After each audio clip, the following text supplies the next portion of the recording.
This video is inspired by two separate editions of the popular boxing YouTube channel and podcast, The Boxing Voice. So first and foremost, credit to those guys. I'm a big fan of their channel, big fan basically.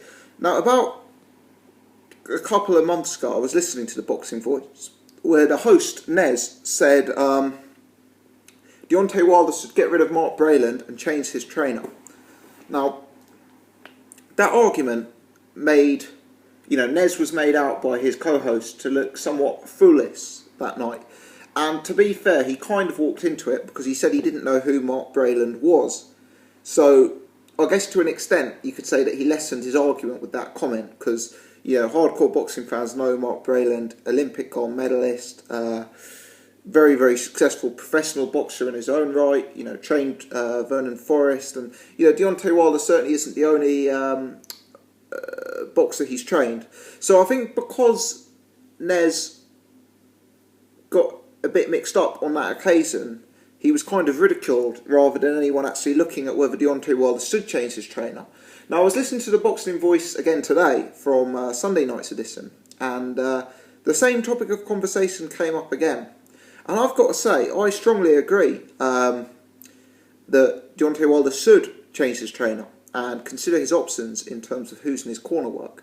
Now, let me start by saying I'm not got anything against Mark Breland.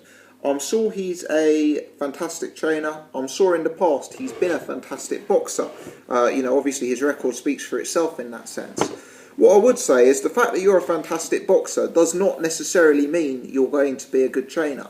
Certainly, if you're a great boxer, it increases the chances of you being a good trainer, but it doesn't necessarily correspond directly that the two will fit.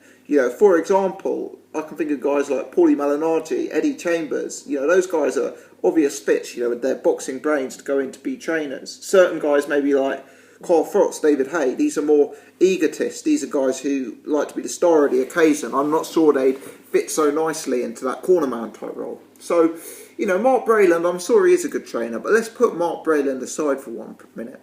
The fact is, Deontay Wilder is making basic errors in the ring that are borderline ridiculous.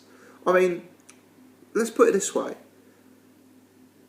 Us sitting at home in our homes, either me talking to the camera, recording this video, or you watching this video, could you not point out 3 or 4 advancements that Wilder should make in his game? Could you not point out 3 or 4 very, very obvious things that Wilder's doing wrong, that he'd be a much better fighter if he adopted to his game?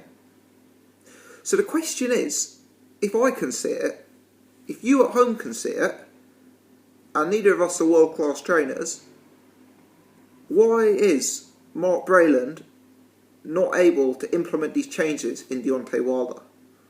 Surely Mark Breland could deal with the fact that Deontay Wilder moves back with his chin up in the air. Surely Mark Breland could deal with the fact that Deontay Wilder, to evade punches, raises his hands like he's playing dodgeball and exposes himself. Surely Mark Breland could educate Wilder not to throw wild windmill punches. Surely he could teach Wilder a bit more head movement. Surely he could teach Wilder how to utilise that jab, maybe turn it into a double jab. Why has he not done these things to Wilder's game? Now, there are 2 possibilities here. Number 1, Mark Breland genuinely isn't the best trainer in the world, and he's missing things. But I do think that's the least likely, because you don't have to be the best trainer in the world to see the improvements that need to be made to Wilder's game. You can even be a casual boxing fan, it's that obvious. More likely is that Breland is not being listened to, because sometimes it may not be that the trainer is the wrong fit, in the fact that the trainer is doing something wrong. It may just be that the fighter isn't listening to them, the fighter isn't respecting them, they don't have a commanding enough presence in the corner. And I just wonder, why is Deontay Wilder persisting in making these errors?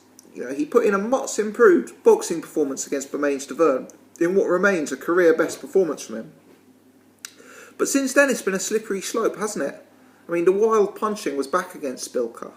The defensive frailties remain. And these mistakes in this game are so basic. Either Wilder's not being told about his flaws, or he is being told and he's choosing to ignore them because he doesn't respect the trainer.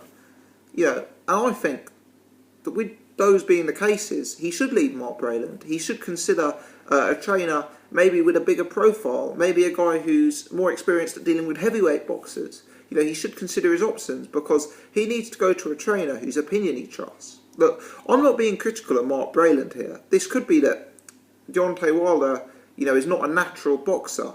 He's a natural athlete, but he came to boxing late, as we know, and it could be that he really struggles with these kind of instinctive elements of the game. But I must say, I wasn't totally overwhelmed by Mark Brayland's corner work in this fight. Not at all. 3 or 4 times in the footage I saw, it cut to Brayland in the corner with Wilder. Let me say, Wilder was sitting there in the corner, and I was really impressed by his conditioning. 5-6 rounds in, he wasn't blowing at all. He looked very, very calm in the corner, very composed. This was a guy in tremendous physical shape. He looked ready to go 12 rounds.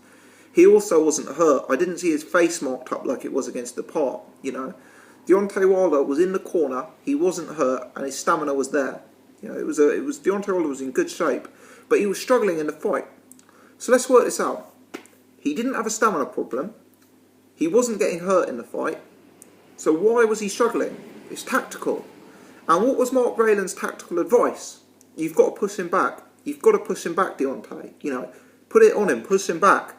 Now, I think sometimes for a cornerman, especially when you've got a guy who's come to the sport late, and especially when he's dealing with a very awkward opponent, the type of opponent Deontay Wilder may not have vast experience dealing with, a low southpaw with angles and head movement and foot movement, I could think that Mark Brayland should have expanded on pushing back a bit more. I don't think Brayland was specific enough with his advice. I would have been saying, what I want you to do is put this guy on the back foot. And the way you're going to put him on the back foot is by using that jab and doubling it up.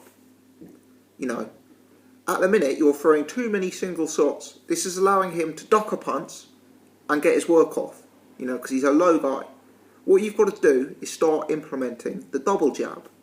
What you've got to do is control the range, so he's either outside of your jab or you're the bigger man on top of him. That's the kind of advice that I would like to think I would give if I was in the corner. And I don't think Mark Brayland expressed it as clearly as that. He was just saying push him back, which is all easy to say. It's like saying knock him out. You've got to give more broken down advice, in my opinion. So look, I don't think Brayland's corner work was spot on. I don't.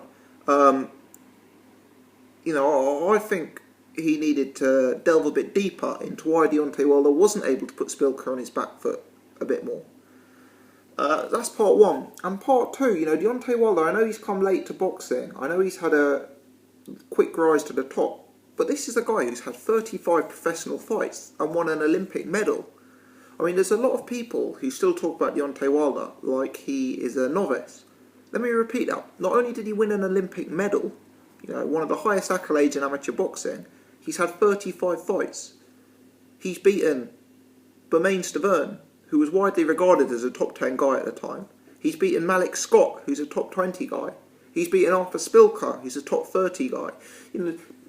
Deontay Wilder is no longer a novice, but the novice mistakes in there. I mean, if you go down to an amateur boxing gym, you don't see fighters throwing windmills as crazy as Deontay Wilder did in that fight. You don't see guys trying to evade a punch by almost playing dodgeball, as I was saying, and moving your stomach in and raising your arms. You don't see that. For me, Deontay Wilder was the far, far superior fighter to Spilka. But Spilka was more schooled, and Spilka had better tactics. And I don't understand how this hasn't been worked on by Team Wilder. These flaws were obvious from the Audley Harrison fight, even before that. Harold Sconier's the other guy who knocked him down. I mean, these flaws were obvious. There's been a long time to work on them, and yet these flaws still exist. Deontay Wilder is a very, very, very good fighter.